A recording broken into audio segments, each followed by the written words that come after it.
शीर्षक की क्लासेस के अंदर हमारा जो आज का टॉपिक है वो है कॉन्स्टेंट्स के हवाले से। कॉन्स्टेंट जो होते हैं काफ़ी इंपॉर्टेंट टॉपिक है। जिस तरीके से हमने वेरिएबल्स देखे हैं और वेरिएबल्स के बारे में आपको पता है किसी भी प्रोग्रामिंग लैंग्वेज का इनिशियल पार्ट होता है कि वेरिएबल के बगैर तो कोई प्रोग्रामिंग हो ही नहीं सकती। तो उसी तरीके से ही कॉन्स्टेंट भी होते हैं, वेरिएबल के तरीके से ही काम कर रहे होते हैं। लेकिन वेरिएबल में और कॉन्स्टेंट में काफ़ी हद तक फ़र्क भी होता है और काफ़ी चीज़ें सिमिलर भी होती हैं आपके पास। तो वो दोनों चीज़ों को हम देख रहे होंगे, क्या क्या चीज़ें सिमिलर हैं वेरिएबल में और एक कॉन्स्टेंट में, क्या चीज़ें सिमिलर होती हैं और क्या क्या चीज़ें दोनों में डिफरेंट होती है, उसके ऊपर भी बात करेंगे। तो प्रैक्टिकल बेस की तरफ भी चलेंगे कि इसका प्रैक्टिकल किस तरीके से कर रहे होता है और कौन से ऐसे यूज़ केसेस होते हैं जहाँ पे हम बजाय वेरिएबल के हम कांस्टेंट को यूज़ कर रहे होते हैं। तो सबसे पहले बात कर रहे थे कांस्टेंट होता है क्या। Constant has a fix value that remains unchange throughout the program. It's mean कि आपको पता है वेरिएबल में जो वैल्यू होती है, वेरिएबल का नाम जाहिर है, वेरिएबल का मतलब है कि वेरिएबल चेंजेबल, तो उसमें जो भी वैल्यू होगी चेंज होगी। लेकिन कांस्टेंट एक ऐसी चीज़ होती है, एक ऐसा कंटेनर होता है जिसके अंदर आपकी जो वैल्यू होती है वो रिमेन रहती है, वो सेम रहती है throughout the program. Throughout the program का मतलब यहाँ पे ये है कि पूरे सॉफ्टवेयर के अंदर जो कांस्टेंट की वैल्यू होगी, अगर आपने कुछ डिफाइन कर दी वैल्यू कांस्टेंट की, तो थ्रू आउट द प्रोग्राम पूरे प्रोग्राम के अंदर वैल्यू को सेम रहेगी, लाइन बाय लाइन वो चेंज नहीं हो सकती जिस तरीके से वेरिएबल में चेंज हो रही होती है। एक चीज़ तो ये। सेकंड चीज़ है in C sharp you can declare constant for all data type. मतलब ये है कि जिस तरीके से हमने वेरिएबल को बनाया था डिफरेंट डिफरेंट डेटा टाइप्स के साथ, कि हमने स्ट्रिंग टाइप का वेरिएबल बनाया, हमने बाइट्स का बनाया, हमने इंटीजर का बनाया, फ्लोट का बनाया, और डिफरेंट टाइप्स के हम वेरिएबल बना रहे होते हैं। तो सेम उसी तरीके से कांस्टेंट जो बनते हैं वो भी बेसिकली अलग अलग डिफरेंट डिफरेंट टाइप्स के डेटा के बन सकते हैं। ये ज़रूरी नहीं कि सिर्फ कांस्टेंट जो बनेगा वो इंटीजर का बन रहा होगा या स्ट्रिंग वगैरह का बन रहा होगा। सारी डेटा टाइप कांस्टेंट सपोर्ट कर रहा होता है। उसके बाद थर्ड पॉइंट आपका है you have to initialise a constant at a time of its declaration. काफ़ी इंपॉर्टेंट पॉइंट है कि जब आप कांस्टेंट को इनिशियलाइज करेंगे उसी टाइम पे आप उसको डिक्लेयर कर रहे होंगे। अच्छा, ये क्या बात कर दी मैंने कि इनिशियलाइज करेंगे डिक्लेयर कर रहे होंगे, इसको प्रैक्टिकली देखते हैं फिर बात समझ में आएगी आपके। थ्योरेटिकल तरफ बाद में आएंगे, पहले प्रैक्टिकल करके देखते हैं कांस्टेंट बनता है कैसे, फिर आते हैं आगे फर्दर बात करते हैं। तो आपका जो वर्किंग एरिया है मैं उसी आपके सोल्यूशन में आऊँगा, और यहाँ पे आने के बाद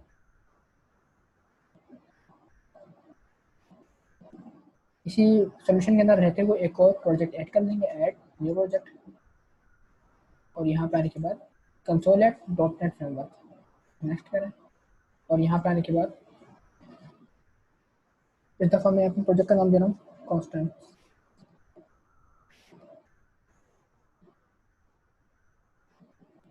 एंड क्रिएट। अच्छा, अब पहले हम कांस्टेंट को डिफाइन करके देखते हैं कांस्टेंट बनता है किससे। तो मैं कांस्टेंट को बनाऊंगा यहाँ पे अपने मेन प्रोग्राम में, पर जो मेन मेथड है यहाँ से मेरे प्रोग्राम की एग्जीक्यूशन स्टार्ट होती है उससे पहले यहाँ पे आके तो मेरे पास क्लास बन के आई है ना बाय डिफॉल्ट। इस क्लास के अंदर हम लोग कांस्टेंट को बना के देखेंगे। तो उससे सबसे पहले मैं यहाँ पे आऊँगा पब्लिक का कीवर्ड। अब ये पब्लिक बेसिकली आपके पास एक्सेस मॉडिफायर, एक्सेस स्पेसिफायर होता है कि इसके थ्रू आप अपने वेरिएबल को, अपने मेथड्स को, अपने प्रॉपर्टीज को एक्सेसिबल बना सकते हैं कि आपकी जो वेरिएबल है, जो कांस्टेंट है, वो पब्लिक है, प्राइवेट है, प्रोटेक्टेड है, इंटरनल है, 3-4 होते हैं। इसको हम क्या कहते हैं, एक्सेस स्पेसिफायर। तो एक्सेस स्पेसिफायर के ऊपर पूरा टॉपिक है हमारा, जब हम प्रोग्रामिंग करेंगे आने वाले क्लासेस के अंदर, जब हम ऑब्जेक्ट ओरिएंटेड प्रोग्रामिंग करेंगे सी शार्प के अंदर, तो उसमें ये एक्सेस स्पेसिफायर काफ़ी इन डीप टॉपिक है। उसमें हम वेरिएबल्स को डिफरेंट डिफरेंट एक्सेस स्पेसिफायर दे रहे होंगे, प्रॉपर्टीज को दे रहे होंगे। लेकिन फिलहाल के लिए आज इतना याद रखना है, अभी के लिए हम सिर्फ इतना रखते हैं कि पब्लिक बनाएंगे। पब्लिक का मतलब है कि हमारा जो कांस्टेंट बनने वाला है वो पब्लिक होगा, यानी वो इस प्रोग्राम के अंदर और इस प्रोग्राम के बाहर इस पूरी क्लास के अंदर कहीं पे भी यूज हो सकता है। फिलहाल के लिए इतना रखते हैं उसको। तो पब्लिक का कीवर्ड लगाया, उसके बाद जो कीवर्ड यहाँ पे आपसे कह रहे हैं, अगर आप उसका लास्ट पॉइंट पढ़ें, लास्ट पॉइंट यहाँ पे कहता है कि जो कांस्टेंट आप बना रहे होंगे उसके लिए आपको कॉन्स्ट CONST का जो कीवर्ड है ये यूज करना पड़ेगा, जिसके थ्रू आपका कांस्टेंट डिफाइन हो रहा होगा। तो वही मैं कीवर्ड यहाँ पे अप्लाई करूंगा, कॉन्स्ट लिखेंगे और उसके बाद अपने कांस्टेंट का नाम आएगा। नाम से पहले इसकी टाइप आएगी, क्योंकि हमने यहाँ पे डिफाइन कर चुका हूँ मैं कि कांस्टेंट जो होते हैं डिफरेंट डिफरेंट टाइप्स के होते हैं। आप जिस तरीके से वेरिएबल नहीं लिखते थे, पहले इंटीजर बनाया फिर उसकी टाइप डिफाइन कर दी, पहले इंटीजर की टाइप बताई फिर उसका नाम डिफाइन कर दिया आपने, सेम उसी तरीके से यहाँ पे भी पहले टाइप आएगी। तो मैं यहाँ पे फॉर एग्जाम्पल एक कांस्टेंट बना रहा हूँ डबल टाइप का। डबल लास्ट टाइम हमने पढ़ा, ये डेसिमल वैल्यू टाइप होती है जिसमें हम डेसिमल डेटा स्टोर कर सकते हैं, पॉइंट वाइज जो डेटा होता है। अच्छा, उसके बाद आएगा नाम। तो मैं यहाँ पे नाम दे रहा हूँ PI, पाई मतलब, और इसकी वैल्यू, पाई की वैल्यू आपको पता है 3.14 और समथिंग होती है, आगे तक जा रही होती है, लेकिन हम सिर्फ इतना रखते हैं इसको। तो यहाँ पे देख सकते हैं जिस तरीके से वेरिएबल बनता है उसी तरीके से मैंने यहाँ पे बनाया कांस्टेंट। अगर इसको हम बात करें वेरिएबल की, अगर इसी डेटा को मैं, मेरे पास डेटा जो अवेलेबल है 3.14 जो पाई की वैल्यू है, इसको मैं बजाय कांस्टेंट के अगर मैं सिंपल वेरिएबल में स्टोर करूँगा तो कैसे करूँगा, उसके लिए सिंपल मेरे को यहाँ पे डबल लिखना पड़ेगा, वेरिएबल का नाम और वेरिएबल की वैल्यू आ गई जो भी मेरी वैल्यू है। कुछ इस तरीके से। तो ये they both are same things. अच्छा यहाँ पे एक इशू यहाँ पे ये आ रहा होगा कि इस वेरिएबल को हम ऐसे कट करते हैं और डिफाइन करते हैं अपने नॉर्मल मेन मेथड के अंदर, ठीक है। तो ये चीज़ आपके पास जो अपने ऊपर डिफाइन करी है कांस्टेंट आपका और आपका वेरिएबल, ठीक है, ये दोनों चीज़ें सेम है। फर्क क्या है यहाँ पे, कांस्टेंट का नाम भी आपका पाई है और इसके अंदर वैल्यू सेम स्टोर हुई है, वेरिएबल का नाम भी पाई है, इसके अंदर भी वैल्यू आपकी सेम स्टोर हुई है। वेरिएबल की तरफ बात में आएंगे, पहले देखते हैं कांस्टेंट का फायदा है क्या आपके पास। अब मैंने कांस्टेंट को डिफाइन कर दिया, इसमें दो एक्स्ट्रा वर्ड ऐड हुए हैं। एक तो ये कॉन्स्ट का वर्ड ऐड हुआ जिसका मतलब ये है कि ये जो टी आई है ये वेरिएबल जो भी है ये कांस्टेंट है, नॉर्मल वेरिएबल नहीं। वेरिएबल मैं बार बार बोल रहा हूँ, एक्चुअल में ये वेरिएबल नहीं कंटेनर होता है, सब कांस्टेंट के होते हैं, वेरिएबल की तरह ही से काम कर रहा होता है। तो पब्लिक इसलिए लगाया क्योंकि हमने इसको डिफाइन किया क्लास के अंदर। इसका मतलब ये है कि क्लास के अंदर कहीं पे भी, चाहे वो मेथड हो हमारा मेन मेथड या मेन मेथड के बाहर कहीं पे भी आप इसको एक्सेस इजीली कर सकते हैं। अब मैं इसको एक्सेस करने की कोशिश करता हूँ, तो उसके लिए मैं यहाँ पे लिखूंगा कंसोल डॉट राइट लाइन, और यहाँ पे आने के बाद अपने कांस्टेंट का जो भी नाम था उसको मैं डिस्प्ले करा दूंगा। Then console dot read line. अब जरा इस प्रोग्राम को हम एग्जीक्यूट करने की कोशिश करते हैं। प्रोग्राम में सेलेक्ट करते हैं कांस्टेंट वाला, then start.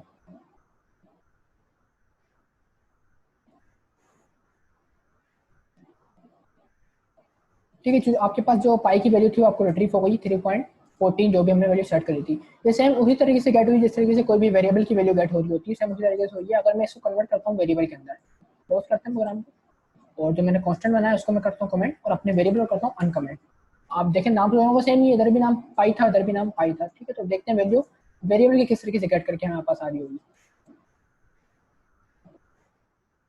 Still same answer, यानी जो वैल्यू स्टोर करना उसके बाद वैल्यू को गेट करना, ये दोनों में सेम हो सकता है, चाहे आपका वेरिएबल हो चाहे आपका कांस्टेंट हो। ये चीज़ क्लियर हो गई।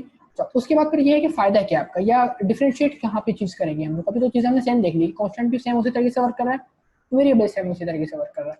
इन दोनों में फ़र्क कहाँ पे आएगा? फ़र्क सिंपल यहाँ पे आएगा कि जब आप वेरिएबल की वैल्यू को अपनी चेंज करते हैं, जैसे कि फॉर सपोज अभी मेरे पास जो पाई की वैल्यू है वो 3.14 है, लेकिन नेक्स्ट लाइन के ऊपर आऊँगा मैं और यहाँ पे आने के बाद दोबारा इस पाई की जो वैल्यू है मैं उसको मैं चेंज करके रैंडमली 4 मैंने 2 कर दिया, रैंडम में टच कर दिया मैंने, ठीक है। अच्छा, तो अब देखिएगा जो अब डिस्प्ले कराऊंगा मैं, तो मेरे पास जो वैल्यू शो होगी पाई की वो लेटेस्ट वैल्यू शो होगी, दिस वन। क्योंकि पहले वैल्यू क्या स्टोर थी 3.14 थी, लेकिन लाइन नंबर 15 पे आके वैल्यू हमारी चेंज हो गई और वो हो गई 4.2, जो भी वैल्यू है हमारे। तो जो डिस्प्ले होगा वो हमारे पास लेटेस्ट वैल्यू डिस्प्ले हो रही होगी इस तरीके से। यानी पुरानी वैल्यू क्या हो गई, वो रिमूव हो गई, उसकी जगह नई वैल्यू आके रिप्लेस हो गई। तो ये नेचर है वेरिएबल की, कि वेरिएबल का काम ही क्या होता है कि पुरानी वैल्यू को रिमूव करके उसमें नई value day by day line by line add हो रही होती है। तो ये वेरिएबल की नेचर होती है। लेकिन अनलाइक कांस्टेंट की अगर हम बात करें तो उसमें ये होगा कि वैल्यू आपकी चेंज नहीं होगी। मैं अपने वेरिएबल्स को करता हूँ कमेंट और आते हैं अपने कांस्टेंट की तरफ। तो कांस्टेंट की जो शुरू की वैल्यू है, जो इनिशियल वैल्यू है वो है 3.14, लेकिन अगर मैं दोबारा आके यहाँ पे वैल्यू को चेंज करने की कोशिश करता हूँ,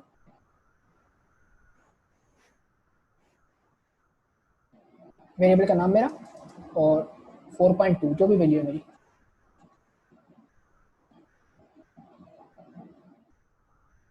ठीक है जी। तो यहाँ पे एक सेकेंड, कॉस्ट डिफाइन नहीं किया मैंने, एक minute, cost this one.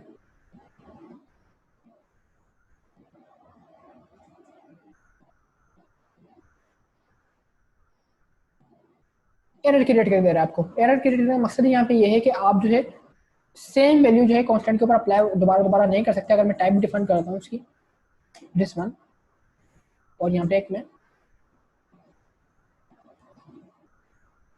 Public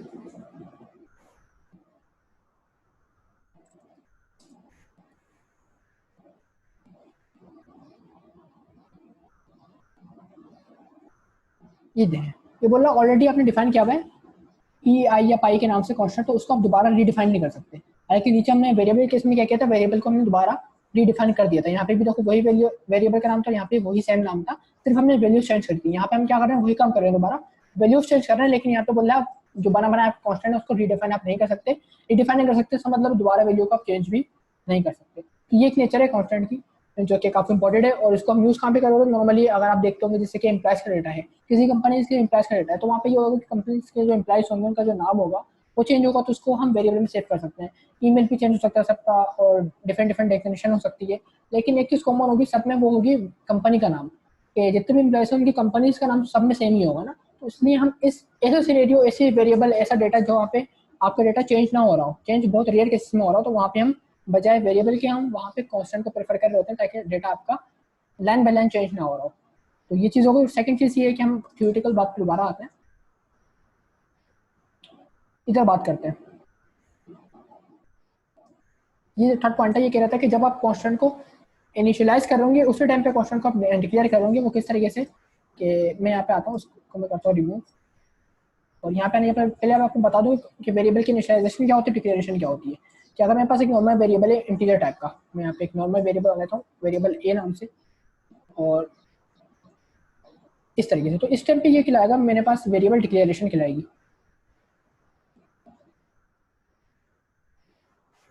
declaration, ये है वेरिएबल की डिक्लेरेशन, कि आपने वेरिएबल को डिफाइन कर दिया कि ए नाम से एक वेरिएबल आने वाला है, स्टिल इसका ना कोई वैल्यू सेफ नहीं है। तो वेरिएबल के अंदर जब हम वैल्यू को ऐड करेंगे, जब सेव करवाएंगे, तो उस टाइम पे हमारे पास जो मेथड कॉल होगा वो कहलाएगा वेरिएबल की इनिशियलाइजेशन।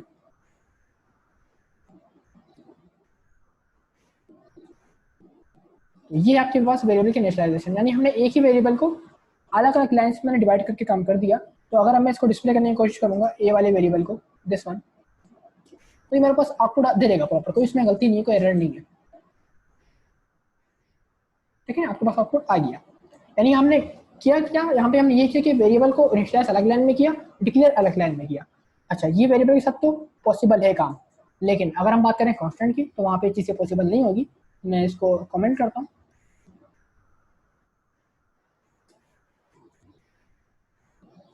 ठीक है जी, और कमेंट करने के बाद अगर मैं यहाँ पे आता हूँ अपने कांस्टेंट को, पहले तो मैं करता हूँ सिर्फ डिक्लेयर, ये क्या आएगा हमारे पास, डिक्लेयर, डिक्लेरेशन। और इनिशियलाइज की बात करें तो इनिशियलाइज के अंदर हम लिखेंगे इस तरीके से, और कोई भी वैल्यू सेट कर देंगे 3.14 दिस वन। तो ये चीज़ हमने वही करी जो नीचे वेरिएबल में करी थी, ये होगी इनिशियलाइजेशन अगर हम इसको कहें, हालांकि होगी नहीं है, एरर है, इनिशियलाइजेशन। तो ये चीज़ यहाँ पे पॉसिबल नहीं है। मतलब जो कांस्टेंट आपके पास अवेलेबल है उसमें ये होता है कि आप वेरिएबल को जो कांस्टेंट डिफाइन करेंगे और कांस्टेंट को इनिशियलाइज करेंगे, वो एक ही लाइन में होना चाहिए। अगर आप यहाँ पे लाइन ब्रेक करके कर रहे होंगे, जैसे कि आपने ऊपर डिफाइन कर दिया कि मेरा कांस्टेंट पाई के नाम से है और पाई की वैल्यू मैं बाद में सेट कर दूंगा, अभी नहीं बाद में सेट कर दूंगा, तो ये चीज़ पॉसिबल कांस्टेंट के साथ नहीं है, हालांकि वेरिएबल के साथ ये चीज़ पॉसिबल है। तो जो थर्ड पॉइंट आपका वो यही कह रहा होता है कि कांस्टेंट को जब आप इनिशियलाइज करेंगे उसी टाइम पे आप उसको, उसी टाइम पे आप उसकी वेरिएबल को, उसी वैल्यू को डिफाइन कर देंगे, उसको डिक्लेयर कर देंगे। मैं वेरिएबल बार बार बोल रहा हूँ क्योंकि बेसिकली ये वर्ड के अंदर आता है, क्योंकि चीज़ें सेम ही वर्क कर रही होती है, लेकिन दोनों अलग अलग चीज़ें। बहरहाल, तो ये हमने कुछ बात करी कांस्टेंट के हवाले से, और फिलहाल आई होप बात समझ में आई होगी आपको। कांस्टेंट को यहीं तक रखेंगे और नेक्स्ट क्लास में आएंगे और अपने नेक्स्ट टॉपिक की तरफ आगे मूव कर रहे होंगे। फिलहाल के लिए वेरिएबल कांस्टेंट का जो फर्क है वो मैंने बता दिया आपको, और वेरिएबल कांस्टेंट के अंदर कौन सी सिमिलरिटीज आती है वो भी मैंने आपको डिफाइन कर दी है। तो आई होप बात समझ में आई होगी। फिलहाल के लिए क्लास को यहीं तक रखते हैं, तब तक के लिए अल्लाह हाफिज़।